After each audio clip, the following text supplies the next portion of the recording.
Herkese selam. Bu benim ilk YouTube videosu deneyimim. Yani o yüzden biraz gerginim. Şimdi öncelikle videonun başlığında da gördüğünüz üzere 12 günde A1 sertifikasını nasıl aldım? Aile birleşimi sınavına girecek olan kişiler bu sınava nasıl hazırlanmalı ve neler yapmalı?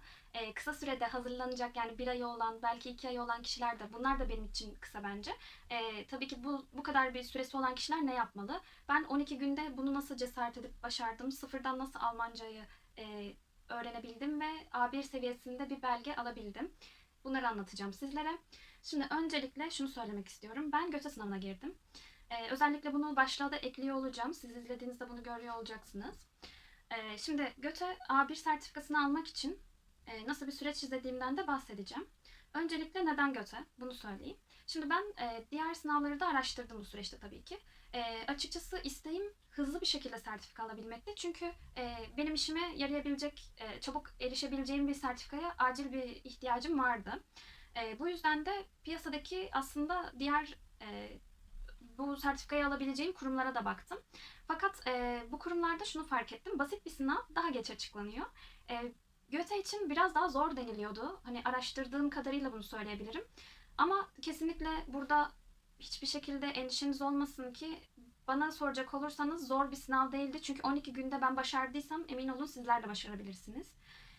Bu yüzden şunu söyleyeyim. Eğer vaktiniz yoksa, yani kısa bir süre içerisinde vize süreciniz ilerleyecekse, aile birleşimi için konuşuyorum. Benim aile birleşimi için bir ihtiyacım yoktu, fakat başka bir sebepten ötürü ihtiyacım olmuştu. Tabii sizin aile birleşimi için ihtiyacınız olabilir. Böyle bir durumda da tabii ki hızlı bir şekilde erişmek istiyorsanız ben size GÖTE'yi tavsiye edebilirim. Çünkü videonun ileriki kısımlarında ne kadar sürede sertifikamın geldiğinden bahsedeceğim ve emin olun şaşıracaksınızdır. Eğer ilk defa GÖTE ile ilgili bir sertifikanın ne zaman geldiğine dair bir şey öğreniyor iseniz. Şimdi hazırlık sürecinde neler yaptım, bunlardan bahsedeyim öncelikle. Benim 12 günüm vardı. Aslında biraz risk aldım. Hani korktum tabii ki. Korkmadım diyemem. Çok korktum. Şimdi tabii geçince bir rahatlık oluşuyor ama o zamanı düşününce çok stresli bir süreçti.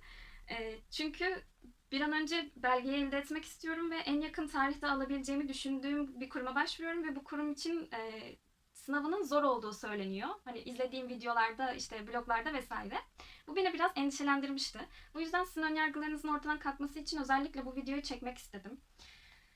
Hazırlanırken ilk etapta kendi başıma birkaç gün çalışmaya başladım. Ki ben şöyle söyleyeyim, lisede Almanca dersleri gördüm fakat çok kısıtlı bir süre gördüm. Ben Anadolu Lisesi çıkışlıyım ama yine de bu bilgiler unutuldu zamanla, yani hiçbir şekilde Almanca konuşabileceğim bir şey yoktu, ortam oluşmamıştı. Hani İngilizcemi geliştirebileceğim ortam bile zor oluşuyorken, hani speaking club'lara kalkıp gitmem gerekiyor üniversite ortamında vesaire. Onları elimden geldiğince yapıp işte unutmamaya çalıştım, İngilizcemi geliştirmeye çalıştım, fakat Almanca'da böyle bir imkanım olmadığı için haliyle ben Almancayı en son lise 3. sınıftayken gördüğümü hatırlıyorum. Hani 4'teyken derslerimiz açıkçası çok üniversiteye hazırlık sürecinde olduğumuz için boş geçiyor gibiydi. Yani hocalarımız elinden geldiğince ders anlatmaya çalışsa da biz hani hocam bu sınava hazırlanıyoruz, hani şöyle çalışabilir miyiz, böyle çalışabilir miyiz deyip izin alan kişilerdendik. En azından ben öyleydim. Bu yüzden hani Almanca'da benim için bildiğim hiçbir şey yoktu diyebilirim. Bunu size şöyle açıklayayım. Ben bir aralar üniversitedeyken dedim ki hani ben tekrar bir Almancayı deneyeyim. Fakat başarılı olamadım. O zamanlar Duolingo'yu indirmiştim. Girdim ve hani güya şeye güveniyorum. Lise bilgim vardı, bir şeyler hatırlıyorum diye güveniyorum ve giriyorum. Hiçbir şekilde basıyorum sallayarak ilerliyorum gibi oldu. Dedim ki Berfin, burada bir dur ve bu böyle öğrenilecek bir şey değil. Hani birini salladın tuttu, diğerini sallamadın işte biliyorsun diye 10 taneden 5 tanesini biliyorsan bu dil bildiğin anlamına gelmiyor. Ya da bu kadarını bile bilmiyordum, hani örnek olarak söylüyorum bunları. Şimdi bu yüzden e, üniversite bitince dedim ki tamam, ben bir şansımı deneyeyim. Üniversite bitince hem böyle çalışmak için daha bir vaktim bol olacağını düşündüm. Bu yüzden de tabii ki hazırlık sürecinde ilk olarak sıfır olduğum için 3 tane defter aldım. Bu 3 defterden bir tanesini kelime defteri yaptım. Diğerini cümle defteri yaptım. Üçüncü defterimi ise gramer defteri yaptım. Şimdi ilk önce gramer çalışarak başlamak istedim. Tabii bunda iyi sonuç almadım çünkü yani bu bir gün içerisinde gerçekleşeni söylüyorum. İlk başladığım gün. Çünkü alfabeyi bilmiyorum. Sayıları unutmuşum, sayıları bilmiyorum. Alfabeyi bilmediğim için okunuşları bilmiyorum ve ben hani bir kaynak üzerinden çalışmaya kalksam da internette tabii ki hani gramer konusunda böyle sayfalar, bloglar, yararlanabileceğimiz kaynaklar var. Fakat ben oradaki okunuşları bile bilmiyorum. O derece sıfırım bu 12 gün içerisinde. Tabii şöyle bir şey yapmaya karar verdim. İlk önce ben bir alfabeyi öğreneyim istedim. Açtım internetten alfabenin okunuşlarını sıfırdan işte A, B, C nasıl söylüyorsak aynen o şekilde bir çocuk videosu açtım YouTube'da. Hani böyle çocuklara özel işte renkli videolar oluyor. O videolarda böyle çocukların hem görsel olarak hem işitsel hem de işte böyle tam anlamıyla akıllarında kalabilecek düzeyde hazırladıkları videolardan yararlanmak istedim ki dil öğrenen herkese benim tavsiyem çocukların seviyesinde videolar izleyerek başlamaları. Çünkü hem böyle görsel olarak işliyorlar hem de akılınızda kalıyor o görsel ve işitsel müziklerle işte şarkılarla olması büyük bir avantaj sağlıyor. Alfabeyi öğrendikten sonra sayılarla da devam etmeye karar verdim. Sonrasında ise tabii ki gramere geçmeye karar verdim. Gramerde de işte dediğim gibi hem gramer defterim vardı hem cümle defterim vardı. Bir gramer konusunu öğrendikten sonra kendimce cümle kurmaya çalışıyordum. Tabii bu süreçte iyi gitmedi. Şu 3 gün falan böyle ilerledim. Daha sonrasında ben bunu daha profesyonel bir şekilde yapmaya karar verdim. 4. gün ben bir YouTube keşfine çıktım. YouTube keşfinde inanılmaz güzel bir kanal buldum. Sizlere bunu tavsiye ediyorum çünkü videolar o kadar güzel ki. Begi Begi Almanca diye bir kanal var. Bu videolarda enerjisi muhteşem olan bir Almanca hocamız video karşısına geçip size korkmamanız gerektiğini söylüyor, başaracağınızı söylüyor, Almanca öğrenmekten yana endişe etmemeniz gerektiğini söylüyor ve her pes etmeye yaklaştığım süreçte video sonunda bunu duydukça tamam diyorum. Hani herkes bunu yaşıyor. Sakin ol. 12 gün kısa bir süre ama değil de başarabilirsin deyip telkin edip devam ediyordum. Videolar çok açıklayıcı bir şekilde ilerliyor. Hani her bir video yani bir 40 dakika işte yarım saat arası değişiyor olabilir. Yani o tarz videolar var. Daha kısa videoları da var. Şimdi ben Begi Begi Almanca kanalından A1 seviyesi videolarını izledim. Sıfırdan başlıyor ve A1 sertifikası almak isteyen, aile birleşimi yapmak isteyen, gerçekten Almanca öğrenmek isteyen herkesin çok işine yarayacak şekilde o kadar güzel, açıklayıcı, sıkmadan anlatılıyor ki videolar, bayılacaksınız. O yüzden kanalın linkini de açıklamaya ekleyeceğim. Enerjisine bayıldığım için özellikle hocamızın böyle kanalında işte videoların altına mümkün olduğunca yorum yapmaya çalıştım tüm süreçte. Beğenilerinizi esirgemeyin. Bu kanaldan oraya gidecek olan kişilere söylüyorum. Lütfen giderken de siz de altına yazın Almanca sınavını geçmek için geldik diye. Ben de çünkü şimdi artık bu videodan sonra yorum yapacağım. Sayenizde geçtim hocam diye mesajlar atmıştım hocamıza. Belki izlerse hocamıza buradan çok teşekkür ediyorum. Benim o stresimi azaltıp sürecimi çok kolaylaştırdı. Tabii o süreçte de hocamızın anlattığı gramer konularını, gramer defterime ekstra derste verdiği örnekleri de cümle defterime yazıyordum. Ekstra hocanın söylediği işte bazı kelimeler, çıkabilecek önemli kelimeler oluyor. Mesela A1 seviyesinde ne olabilir? Pencere olabilir, kapı olabilir, çanta olabilir. Bu çanta, kapı, pencere kelimelerini öğrendikten sonra ben bunu cümle içerisinde işte o gramer yapısına göre nasıl kullanırım? Bunları öğrenmeye çalıştım. Şimdi her şey gramer mi? Her şey gramer değil kesinlikle ama şöyle de bir şey var ki bir cümleyi anlamak istiyorsanız hangi zamanda kurulduğu, nasıl düzenli bir cümle kurulur bunları bilmemiz gerekiyor ki A1 seviyesindeki sınavda da birazdan bahsedecek olduğum konulardan bir tanesi de bu. Yani bir yazı yazmanız gerekiyor sınavda. Bu yazıda da tabii ki gramer bilmek çok büyük avantaj sağlayacaktır ki cümleyi düzgün kuralım. Ne anlatmak istediğimizi anlatalım. Mantık çerçevesinde bir yazı yazmış olalım ki puan alalım. Şimdi bu kanalı tavsiye ettiğime göre kesinlikle bu videoyu durdurup oraya da gidebilirsiniz ama lütfen bir sonraki en önemli tavsiyemi dinlemeden gitmeyin. Bir sonraki en önemli tavsiyem ise bu kitap. Bu kitabı ben Trendyol'dan aldım. Almanya Aile Birleşimi Almanca Sınavı Hazırlık Kitabı adı. Sedat Ünver beyefendinin hazırlamış olduğu bir kitap. Tamamen Almanca sınavına hazırlayan bir kitap. Yani bu sınavın özeti diyebilirim. Öyle bir kitap. Şimdi ben bu süreçte hazırlanırken yine böyle bir YouTube videosunu izlemiştim. Videoda ise bu kitaptan bahsediyordu bir beyefendi. O kitapta işte hani nasıl bir sınava hazırlanacağız, sınavın hangi aşamaları olacak, hangi şeylere dikkat etmemiz gerekiyor, bu sınavı geçmek istiyorsak neleri bilmemiz lazım, asgari miktarda bilmemiz gereken kelimeler nelerdir, bunlar kitapta yer alıyor. Tabii ki ben ilk aldığımda şöyle bir durum olmuştu. Eminim ki bu kitabı siz de aldığınızda aynılarını düşünebilirsiniz ki benim gibi sıfırdan başlayan biriyseniz. İlk aldığımda videoda izlediğimde de hani bunu tavsiye eden beyefendinin videosunda da aynı durumu yaşamıştım. Beyefendi de diyordu ilk kitabı açtığımda bir anlamsız geldi ve beni korkuttu. Tabii bu süreçte kesinlikle işte şey yapmamak lazım. Bu benim yapabileceğim bir şey değil dememek lazım. Çünkü hani benim zaten kısıtlı vaktim vardı. Tüm tuşlara basmak gibi oldu biraz ama deneyimleyeyim istedim bir yandan da. Şöyle bir şey yaptım ben. Bu kitabı ben son bir hafta kala ezberlerim diye düşündüm. Hani yani 12 gün olduğu için hemen ilk günlerde başvuru yapıp işte sınava gidiş tarihimin belli olduğu günlerde YouTube'da böyle araştırmalar yapmaya başlamıştım. O zaman işte tavsiye edilince Trendyol'dan sipariş ettim. Yani yanlış olmasın 3 gün içerisinde geldi bu kitap. Çok hızlıydı.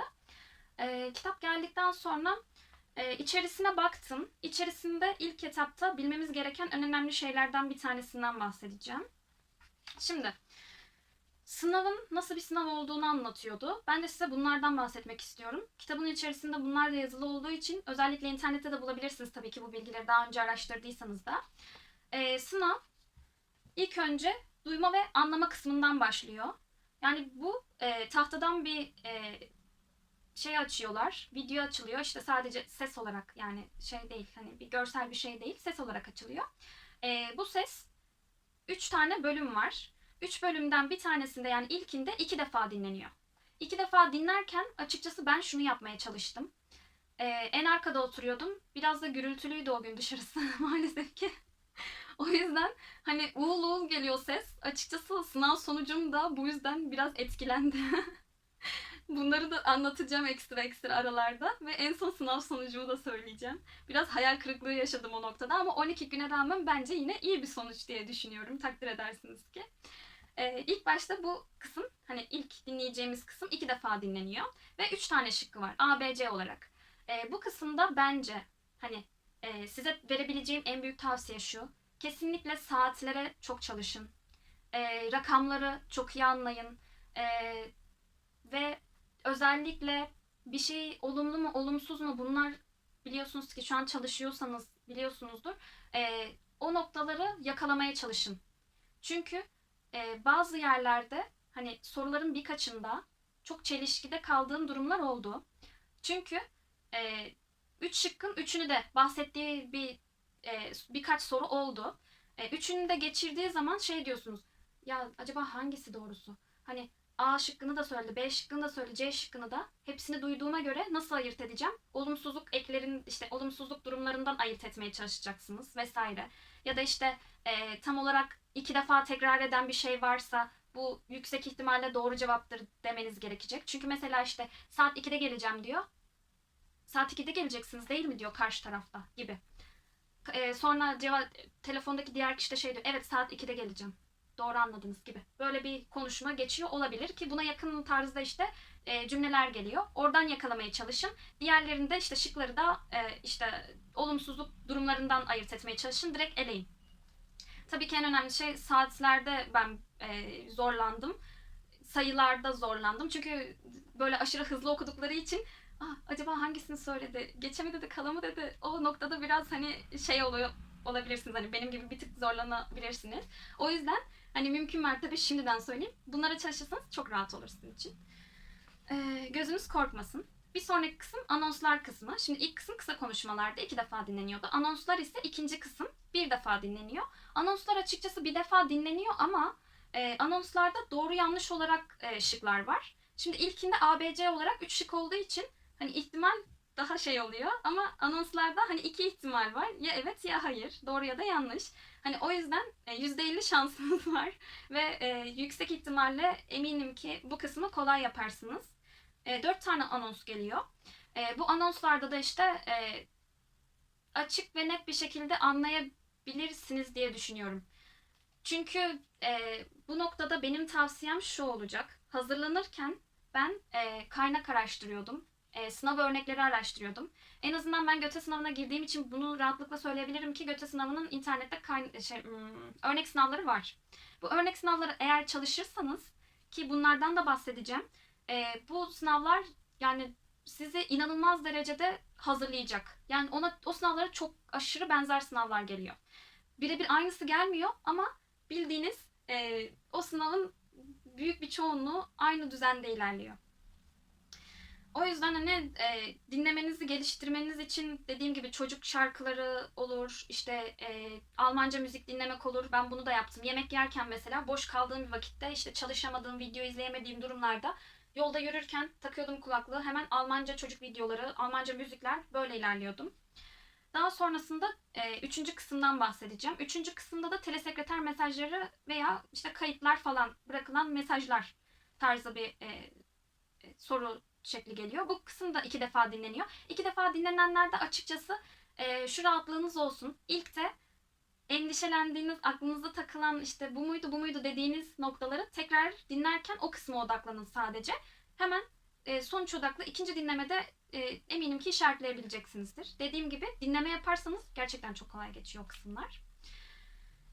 Bu kısımda 5 tane konuşma var. Ve ABC şıkları olarak 3 şık var yine. Yine dediğim gibi bu kısımda da hani sayı, günler, tarihler, işte ne olabilir başka? Ya bu tarz şeylere dikkat edin. Ya da yer yön gelebiliyor. Bunlara dikkat edin. Tam olarak nereden bahsettiğine dair. Bunlar da ekstra avantaj sağlayacaktır.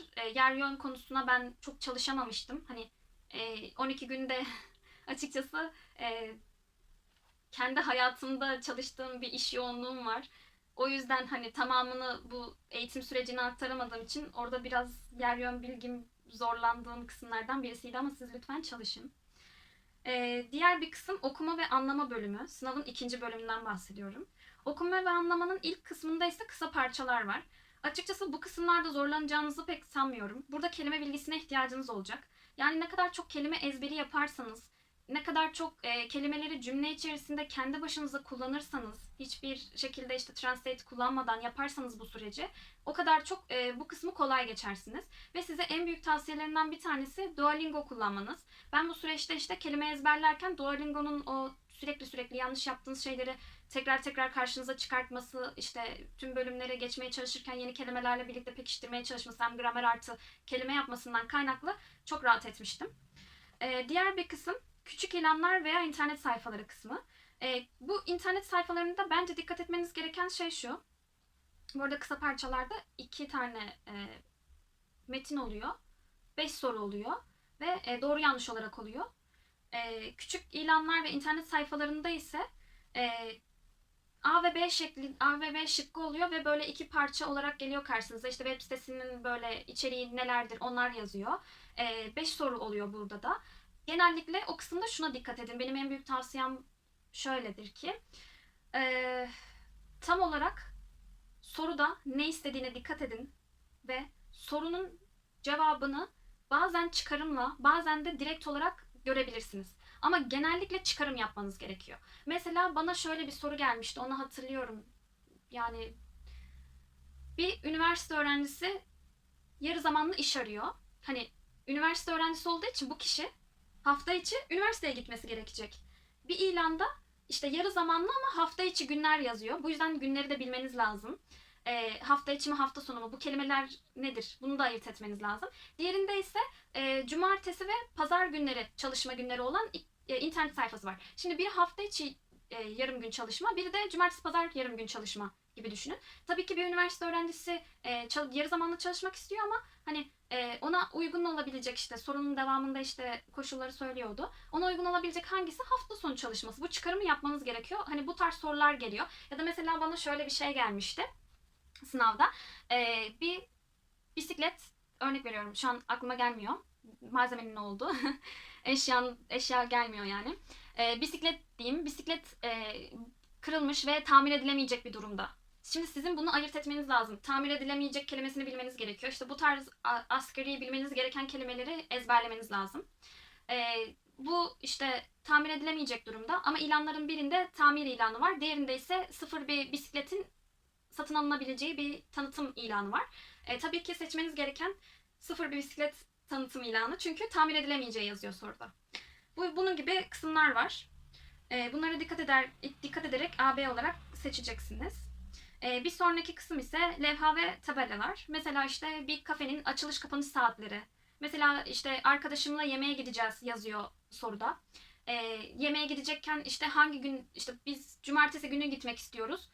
Cumartesi saat 10 ile 12 arasında rezervasyon oluşturabilir miyiz diyor. Ama ilanda da işte tabelada da kafenin cumartesi günü saat işte diyelim ki 4'te kapandığı yazıyor.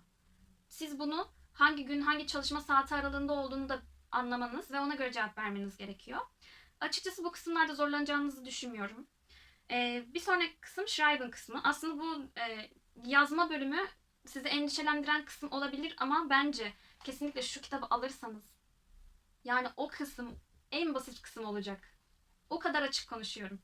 Hani bu bir ürün tanıtım videosu gibi oldu ama ben açıkçası Sedat Bey'e çok teşekkür ederim. Kendisi o kadar iyi bir şekilde hazırlamış ki Schreiben kısmında asla zorlanmadım ve benim en rahat yaptığım kısım oydu. Şimdi puanı da yüksek bir bölüm olduğu için şu kitabı alıp tavsiyelerine uyarak, ki kitapta bir metin nasıl yazılır, nelere dikkat etmemiz lazım. Şimdi ilk başta bir mail ya da işte mektup yazıyorsunuz, bir dilekçe yazıyorsunuz, işte artık her neyse.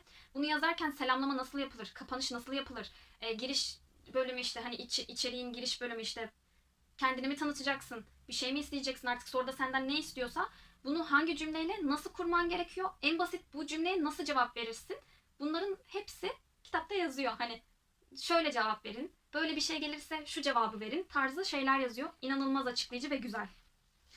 Ben son 3 gün kala Schreiben kısmına çalıştım ama en yüksek puanı o kısımdan aldım.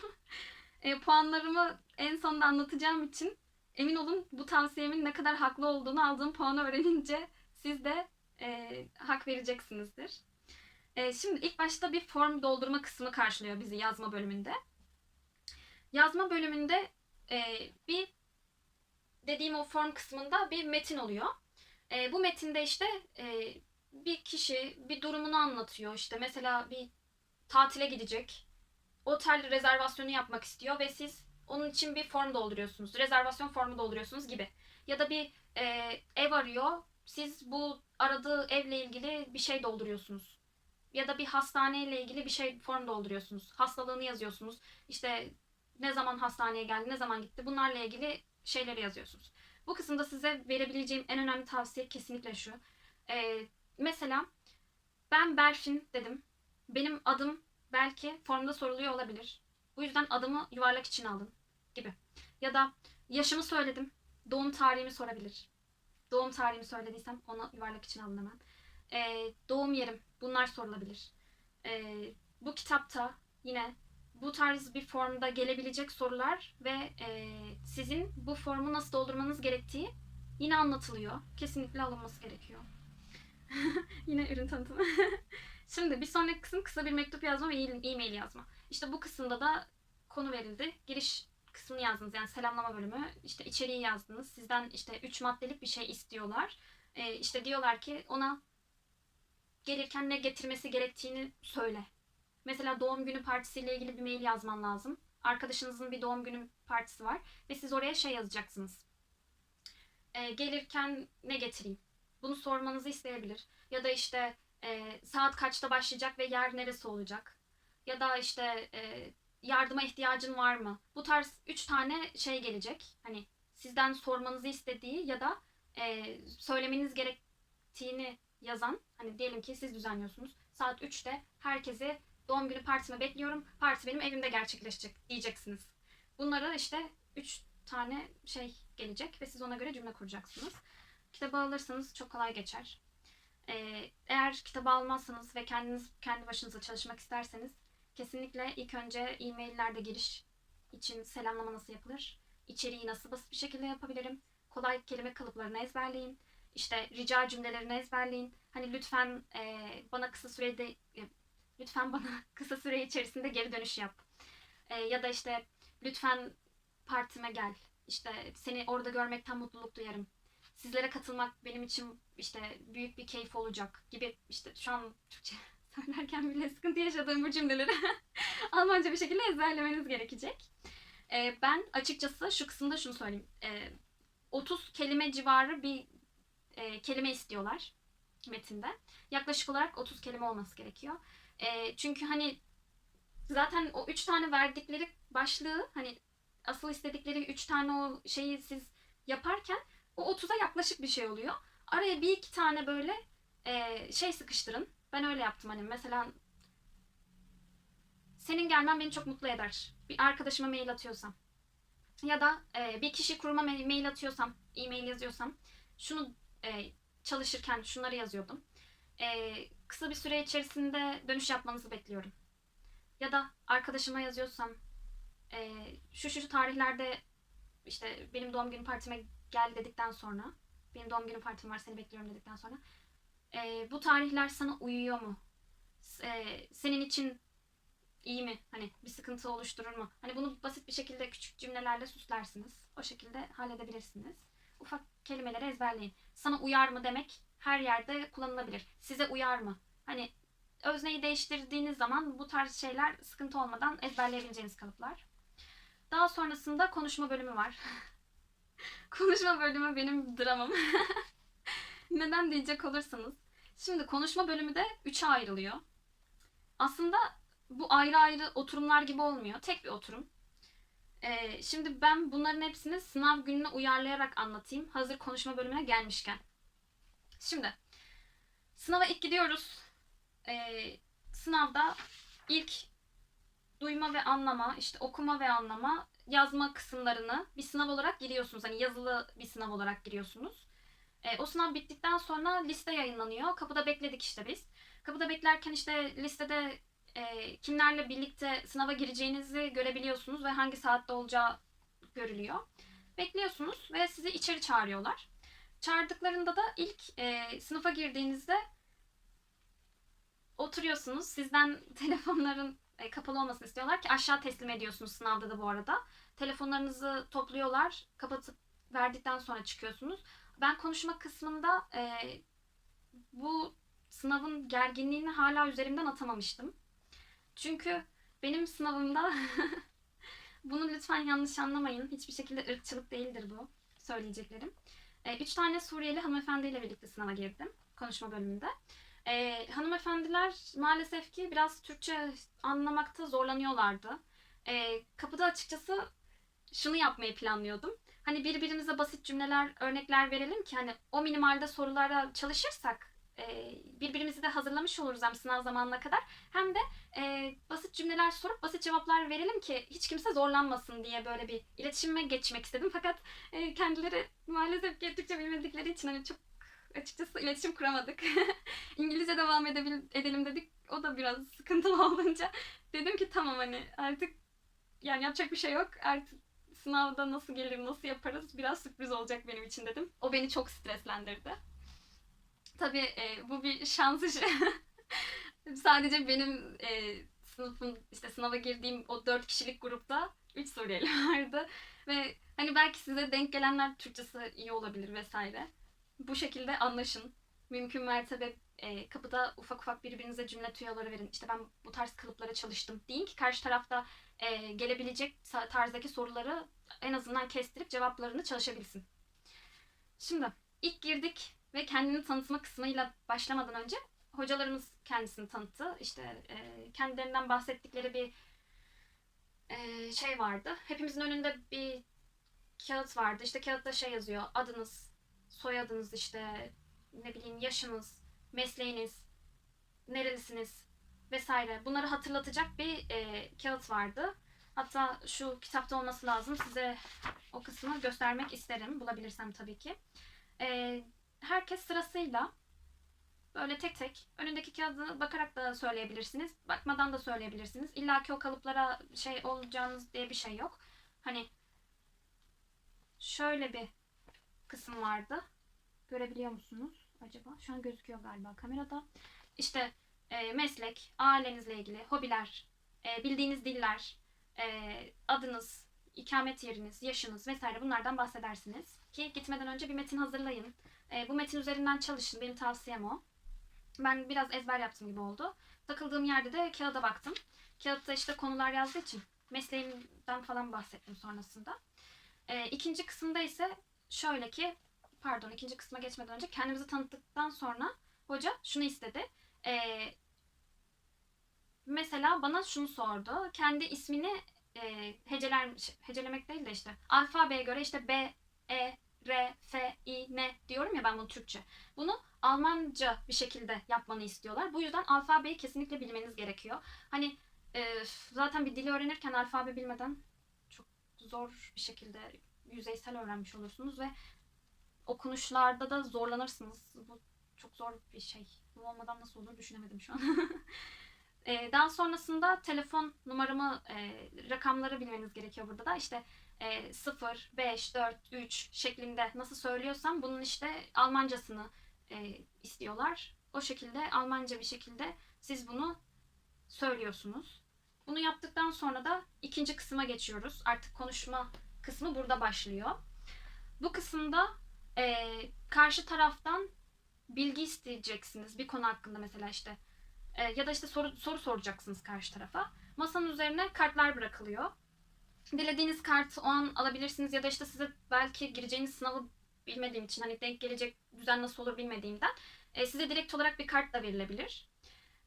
Bu kartlardan mesela üzerinde benimkinde mesela şey yazıyordu, otel yazıyordu. Otelle ilgili soru sormam gerekiyor ve ben şunu sordum karşımdaki kişiye, işte siz bir yan tarafınızdakine soru soruyorsunuz. Yanınızdaki diğer kişiye böyle bir halka olarak ilerlettik biz konuşmayı. Hani ilk baştaki diğerine, diğerine falan böyle soru cevap yaptık. O bana soruyor, ben ona cevap veriyorum. Ben de karşımdakine işte bir yanımdakine, karşımdakine soruyorum vesaire, böyle ilerliyordu. Otelle ilgili işte sizin oteliniz nerede dedim. Bunun gibi bir soru bilgi isteme kısmı oluyor. 2 soru 2 cevap olarak ilerliyor. Şöyle söyleyeyim, bana şöyle bir soru gelmişti. Kart gelmişti, pardon. Olumsuz kartlar da gelebilir. Yani mesela yasak olduğunu söyleyeceğiniz ya da bu yasak mı diyebileceğiniz tarzda şeyler de gelebilir. O yüzden yasakları da bilmeniz gerekiyor. Şimdi ricalar kısmı vardı burada. Üçüncü aşamada. Mesela bir kart çektiniz. Kartta çanta yazıyor. Lütfen çantayı bana verebilir misiniz diye bir cümle kurmanız gerekecek. Karşı taraftaki de tabii diyebilir. Hani tamam, evet diyebilir.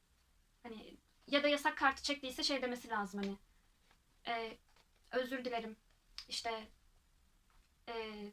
tamam bunu yapmayacağım tarzı bir şey diyebilir. Artık hani siz mümkün mertebe çok kısa tutmaya çalışın hani cevaplarınızı. Açıkçası cevaplar değil de zaten sorular puan getiriyor. Sorduğunuz soruları düzgün bir şekilde sorarsanız daha fazla puan alıyorsunuz. Yanlış hatırlamıyorsam sorduğunuz her sorudan 2 puan, verdiğiniz her cevaptan 1 puan kazanıyorsunuz. Ve bundan sonraki süreci artık kitabımı bıraktım. Şimdi ben bu sınavdan bir gün öncesinde Göte'nin kendi sitesinde var olan 3 tane alıştırma sınavını çözdüm. Bu alıştırma sınavlarım daha iyi geçti. Çünkü kendi kulaklığımı takıp dinlediğim için daha uğultusuz bir sesle dinledim. Benim yaptığımı yapmayın. Çok arkaya oturmayın, yankı yapıyormuş. Hani mümkün mertebe önlere falan oturun. Size sertifikamı göstereceğim. Geldi böyle canım belgem. İnşallah sizlere de nasip olur. Bol bol buradan bu videoyu izleyecek herkese dua etmiş olayım. İnşallah çok kolay bir şekilde geçer. Çok rahat, çok zorlanmadan emeğinizin karşılığını kolay bir şekilde alabilirsiniz. Bu da benim, herhalde önemli bir bilgim yok, evet. İşte bu da benim sertifikam. Şöyle bir sertifika veriliyor. Yani sıkıntılı bir bilgi gözükür mü diye bir baktım. Şimdi sertifikada şunu söyleyeceğim. Ben bu sınavdan 78 aldım. İşte o an. Tabii evde çözdüklerim böyle 85 üzeri falan çıkıyor. Ama gel gör ki sınav stresi mi desem, heyecan mı desem, artık o anın bir verdiği panik halimi desem, insan bir şey yapıyor yani. En azından ben yaptım, siz yapmayın. O kadar heyecanlanacak, stres yapacak bir şey yokmuş. Şimdi Ben ilk dinleme kısmında, yani şöyle ki ilk dinlediğimiz, anlayıp işte 3 kısımlı o işaretlediğimiz kısımda 25 üzerinden 86,26 86,26 nasıl alacağım? Yani kusura bakmayın. 18,26 almışım. 25 puandan 18,26 almışım. Diğer bir kısımda, yani okuma kısmında, hani şu parçalar veriliyor ona göre cevapladığımız o bölümde 25 puandan 18,26 almışım yine. Bakın ne kadar tutarlı ilerliyorum. Daha sonrasında Schreiben kısmı. Hani ben size şunu söyledim ya. Bu yazma kısmından korkmayın gerçekten. Bence en kolay kısmı buydu dememin sebebi 25 puan. Yani total o bölümden alabileceğimiz 25 puanken ben 23,24 almışım o kısımda. Yani o kısımda açıkçası dediğim gibi siz mesela kendi cümle defterinizi oluşturursanız gramere ek olarak ve kelime defteriniz olursa mesela açarsınız. Kelimenin ilk önce Almancasını yazarsınız. Karşısına Türkçesini yazarsınız ya da bana kalırsa bu bir tavsiyedir. Eğer İngilizce biliyorsanız açıkçası İngilizcesini yazın karşısına. Çünkü bazen insanın gözü kayıyor böyle. Türkçesine bakası geliyor insanın. Ben şöyle yapıyordum. Şimdi diyelim ki buraya yazdım ben onu. Bu tarafı kapatıyorum. Yani şu kısımda Almanca yazıyor, bu tarafta Türkçe yazıyor olsun. Türkçesini kapatıyorum. Ve kelimenin anlamını hatırlamaya çalışıyorum Türkçesini yani. Doğru mu biliyorum test etmeye çalışıyorum. Doğru biliyorsam tik atıyorum. Bu şekilde böyle kaydıra kaydıra kaydıra ilerliyordum çalışırken. Ya da işte Duolingo ile çalışıyordum. Sonra cümle kurarsınız. Dediğim gibi bu bahsettiğim kitaptan alıp yaparsanız zaten hiç endişeniz olmaz. Kolay yaparsınız. Konuşma kısmında işte 25 üzerinden yine 18,26.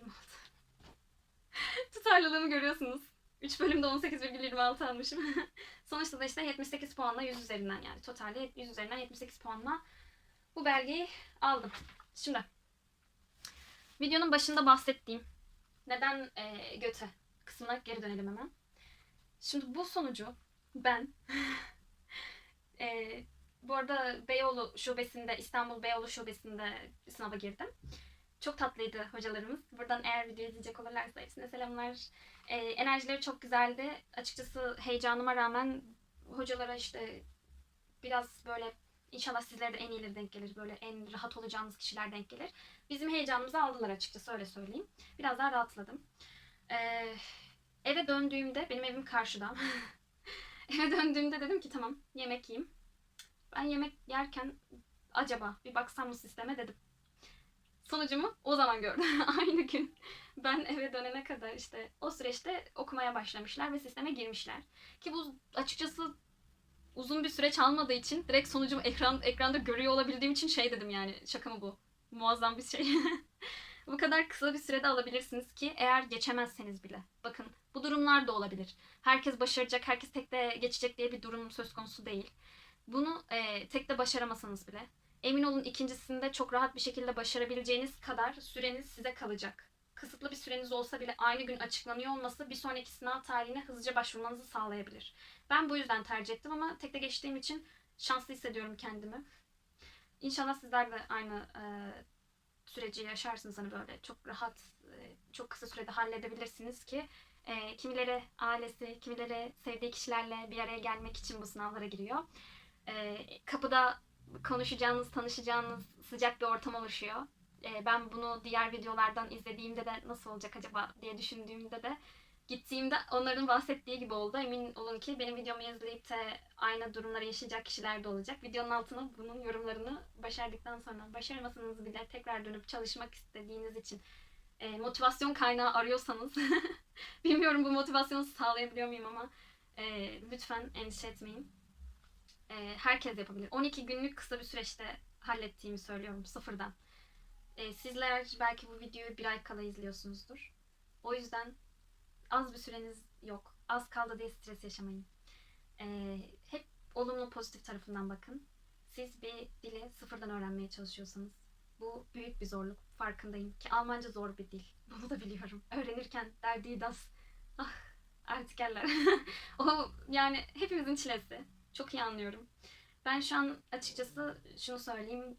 A1'den sonra asla bırakmadım. Hala çalışmaya devam ediyorum ve aslında A1 sınavına girmeden önce bir tane internette bulduğum testte A2 çıkmıştım. Fazladan A1 konuları dışında konular çalışmıştım ben. Açıkçası bunu siz de yapmayın, tam odak çalışın diye şunu tavsiye ederim ki bu Begi Begi Almanca kanalından A1 seviyesinin serisini izleyin. Yani bir şey hazırlamış hocamız. Liste hazırlamış. Bu listede işte sıfırdan Almanca A1 konuların hepsi oynatma listesinde mevcut. Ben bunun linkini açıklamaya bırakacağımı söylemiştim. Dediğim gibi bu süreçte sizin için bilmeniz gereken en önemli şey şu. Kapıda işte o stresinizi sakinliğe dönüştürecek çok tatlı arkadaşlıklar edinebilirsiniz. Sizinle aynı süreci yaşayan insanlarla tanışabilirsiniz. Ben biraz kapıdayken şunun stresini yaşadım ilk etapta. Bazı kişiler A1 sınavına gelmeden önce hazırlık kurslarına gidebiliyor. Ben hazırlık kursuna gitmedim, dediğim gibi evde çalıştım. Ama size bahsettiğim bu Almanca kanalı, hocamızın çok iyi bir şekilde anlattığı dersler, açıkçası benim kursa para vermemem gerektiğini bana iliklerime kadar hissettirdi. Bu süreçte eğer bir kursa gitmek istiyorsanız, öğrenirken bir desteğe ihtiyacınız olduğunu düşünüyorsanız, tabii ki sizin tercihiniz, ama bana kalırsa bunu YouTube'dan da halledebilirsiniz. Ben bu süreci YouTube'dan çok kolay bir şekilde hallettim. Ama kapıda konuştuğumuzda bir tık gerilmiştim. Hani acaba gitmeyen bir tek ben miyim falan diye. Ama böyle bir durum yok. Gitmeyen sayısı da gidenlerden daha fazlaydı. Yani evde kendisi çalışanlar daha fazlaydı. Ee, Bence bu bir engel değil. Yani başarmanız için hiçbir engel değil. Evde de başarabilirsiniz. Bu yüzden illaki kurs almamızı tavsiye eder misiniz diye soracak olursanız, bence bu video serisi yeterliydi, tamamen yeterliydi. Buna ek olarak ben şunun tavsiyesini verebilirim. Şimdi ben GÖTE sınavına girdiğim için kesinlikle dediğim gibi internetteki örnek testleri çözün. Ben testleri son gün çözdüm. Sınavları, yani internetteki örnek sınavları. Yani son gün çözmek dışında şunu da yapabilirsiniz. 3 tane test var. Bir tanesini işte son bir hafta içerisinde böyle birer gün aralıklarla işte bu testleri yapıp eksik kaldığınızı düşündüğünüz noktalara ağırlık vererek çalışabilirsiniz. Ama benim sürecim çok kısıtlı günler olduğu için haliyle son güne kaldı. Gece falan hala test çözüp böyle bildiğiniz dakikasına süre tuttum. Sınav süresi işte 3 saat mi? Ben 3 saatlik alarm kurdum gibi düşünün. İnternetten kesinlikle hiçbir şeye bakmadan tamamen kendi başınıza sınav ortamı yaratıp bunları çözerseniz çok rahatlatıyor. Bunun dışında şunu söyleyebilirim. GÖTE'nin sitesinde seviyelere göre kaynaklar vardı. Ben mesela bu bahsettiğim sınavlar harici ekstra GÖTE'nin kendi web sitesi üzerinden şöyle bir şey indirdim. A1 seviyesine uygun kelimeler listesi indirdim ki benim gireceğim sınav bu. Yani daha ne kadar yararlı bir kaynağa erişebilirim ki, değil mi? İsterseniz bu tarz bir şey yapabilirsiniz hani siz de. Oradan işte kelimeleri tekrar çalışmanız için bir checklist gibi bir şey olur size. İşte bildiklerinize tik atarsınız. Bilmediklerinizi de kelime defterinize yazın. Cümle içerisinde kullanıp o kısımda açınızı kapatırsınız. Şimdi bunun dışında son olarak şunu söyleyeceğim. Sınav sonucum aynı gün açıklandı demiştim. Kargo ise bir hafta içerisinde benim elime ulaştı. Yani o artık bir haftayı bile bulmadı diyebilirim yani. Çok kısa bir süre içerisinde tüm süreç böyle gerçekleşti ve bitti. Bu yüzden eğer kısa bir süreciniz varsa böyle bir yol tercih edebilirsiniz. Bunun dışında ben mesela hala evin her köşesine şu tarz notlar yerleştiriyorum. İşte fiillerin çekimleri kişilere göre nasıl oluyor? İşte en çok unuttuğum fiil çekimleri nasıl? Bunları her yere, evin böyle duvarlarına falan asıyorum. Balkondayım şu an. Balkonumuzda da bu tarz şeyler asılı. Siz de böyle şeyler yapabilirsiniz. Kesinlikle çocuk videoları tavsiyemi unutmayın. Bunun dışında kitap tavsiye etmiştim. Almanca kanalı tavsiye etmiştim. Bunları yapmak zorunda değil tabii ki, sizin tercihiniz. Ama benim bu 12 günlük sürecim böyle ilerledi. Ve inanıyorum ki sizlerinki de iyi geçecektir. Sizin süreçleriniz de bu tavsiyelerle birlikte iyi ilerleyecektir. Benden bu kadar. Kapanışı nasıl yapacağıma dair hiçbir fikrim yok. İzlediğiniz için teşekkür ederim. İyi dileklerimi, enerjilerimi size gönderiyorum. Lütfen bana ne kadar süre kaldığını sınavınıza ya da sınav tarihi almadıysanız almayı planladığınız tarihi de yazarsınız işte. Ben 6 ay sonra sınava gireceğim. Bugün yeni başlıyorum. Ya da bir haftadır çalışıyorum. İşte daha 3 günüm kaldı gibi şeylerle yazabilirsiniz. Daha sonrasında bu yorumlarınıza ek olarak sınavınız nasıl geçti? Gerçekten bu tavsiyeler doğru muymuş? Sizin tavsiyeniz var mı? Ya da sınavı geçmiş de olabilirsiniz bu videoyu izliyorken. Hani ne zaman denk geleceği belli olmadığı için şu an artık. Tavsiyeler doğru mu? Yerinde mi? Bunları yazabilirsiniz. Beğenip yorum yapmayı lütfen unutmayın. Sizleri çok öpüyorum.